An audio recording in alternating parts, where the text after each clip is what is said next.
Greg ഖലിയുടെ മേലുള്ള കുറ്റാരോപണം ഇദ്ദേഹം ദേശത്തിന്റെ റെഗുലേഷൻസ് തകർത്തു എന്നുള്ളതാണ്. താങ്കൾ റിങ്ങിൽ മറ്റുള്ളവരുടെ എല്ല് നുറുക്കുന്നത് ഞങ്ങൾ കണ്ടിട്ടുണ്ട്. ഒരാടെ തല പൊട്ടിച്ചു. ഇപ്പോ പഞ്ചാബ് പോലീസ് എന്താ പറയുന്നതെന്ന് വെച്ചാ താങ്കൾ റെഗുലേഷൻസ് ബ്രേക്ക് ചെയ്തെന്നാണ്.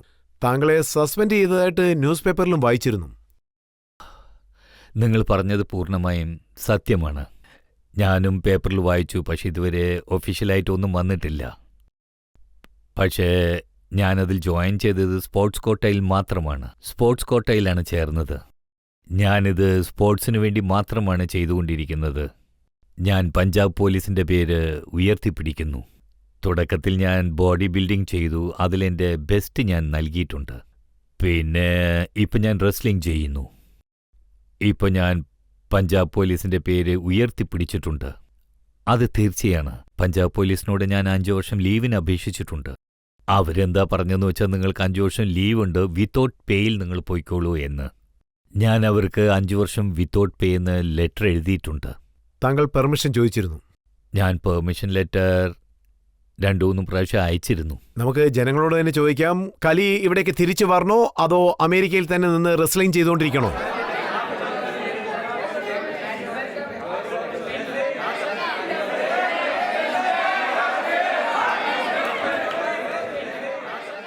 കലി, ഇവിടെയുള്ള ഭൂരിപക്ഷം ആൾക്കാരും താങ്കൾ റെസ്ലിംഗ് ചെയ്യണമെന്നാണ് പറയുന്നത്.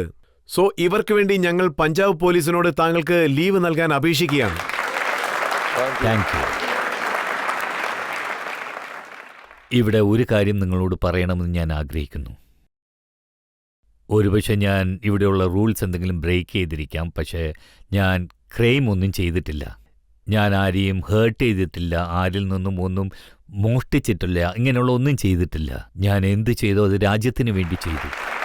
നമ്മുടെ രാജ്യത്തിന് വേണ്ടിയാണ് ഞാൻ ചെയ്തത്. അങ്ങനെയാണെങ്കിൽ താങ്കൾ ഇന്ത്യയിലേക്ക് ഒരിക്കലും തിരിച്ചു വരില്ലേ? ഇല്ല, ഞാൻ തിരിച്ചു വരില്ല എന്നൊന്നും പറയില്ല. അവിടെ പോയിട്ട് 9 to 10 years ആയി. പക്ഷെ ഞാൻ ഇന്ത്യയെക്കുറിച്ച് പറയാത്ത ഒരു ദിവസമില്ല. ഇന്ത്യയെ പുകഴ്ത്താത്ത ഒരു ദിവസം പോലുമില്ല. എന്റെ മനസ്സെല്ലാം ഇന്ത്യയിലാണുള്ളത്. ഖലി, ജപ്പാനിലെ ഒരു ന്യൂസ് പേപ്പറാണ് ഇത്. ജപ്പാൻ ടൈംസ് ആണ്. ഈ ന്യൂസ് താങ്കൾ വായിച്ചോന്ന് എനിക്കറിയില്ല. ഇതിലെഴുതിയിരിക്കുന്നത് ഖലി അസുഖബാധിതനാണ്. അതിലെഴുതിയിരിക്കുന്നത് ഖലിയുടെ ചെസ്റ്റ്, ഖലിയുടെ ഷോൾഡർ, ഖലിയുടെ കൈകൾ ഇതെല്ലാം ഏതോ ഒരു അസുഖത്തിനാൽ ബാധിക്കപ്പെട്ടിരിക്കുന്നു എന്നാണ് എഴുതിയിരിക്കുന്നത്. ഇപ്പൊ ഇതിന് ഞാൻ എന്തുത്തരം പറയും? ഞാൻ ഇവിടെയല്ല ഉള്ളത്. എനിക്ക് നല്ല ആരോഗ്യമില്ലേ? എന്റെ ബൈസെപ്സ് കണ്ടില്ലേ?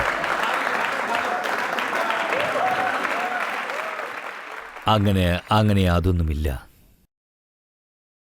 കാരണം ജപ്പാൻ പറയുന്നതുകൊണ്ട് ഒന്നും സംഭവിക്കാൻ പോകുന്നില്ല. അല്ല, വേറെ ആരെങ്കിലും എന്തു പറഞ്ഞാലും ഒന്നും സംഭവിക്കില്ല. ആ ദൈവത്തിന്റെ അനുഗ്രഹം ഉള്ളതുവരെ ഞാൻ ആരോഗ്യത്തോടെ തന്നെയിരിക്കും. ഇങ്ങനെ തന്നെയിരിക്കും. ഞാൻ റെസ്ലിംഗ് ചെയ്തുകൊണ്ടേയിരിക്കും. ഇതിനു ശേഷവും ചെയ്യും. മറ്റുള്ളവരെയും പഠിപ്പിക്കും.